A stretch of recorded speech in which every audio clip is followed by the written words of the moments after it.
One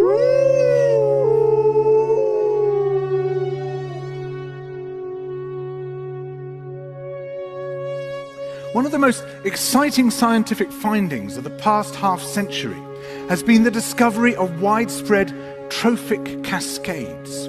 A trophic cascade is an ecological process which starts at the top of the food chain and tumbles all the way down to the bottom.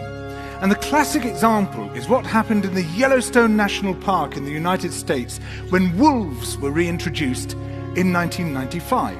Now, we all know that wolves kill various species of animals, but perhaps we're slightly less aware that they give life to many others.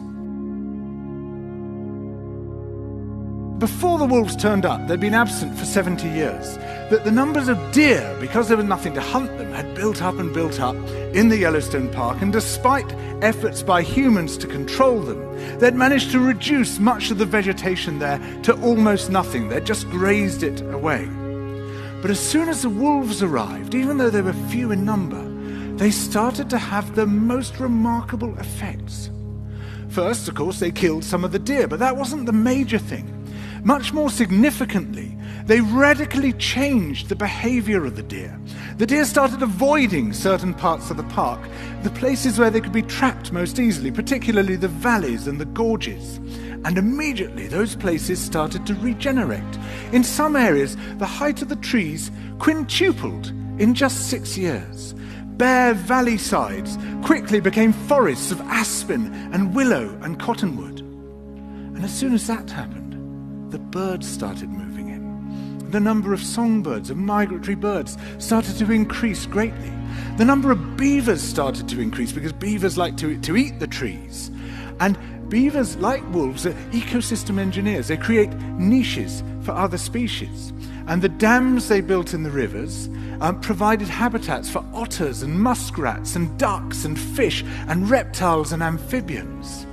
The wolves killed coyotes, and as a result of that, the number of rabbits and mice began to rise, which meant more hawks, more weasels, more foxes, more badgers. Ravens and bald eagles came down to feed on the carrion that the wolves had left. Bears fed on it too, and their population began to rise as well, partly also because there were more berries growing on the regenerating shrubs. And the bears reinforced the impact of the wolves by killing some of the calves of the deer. But here's where it gets really interesting. The wolves changed the behavior of the rivers.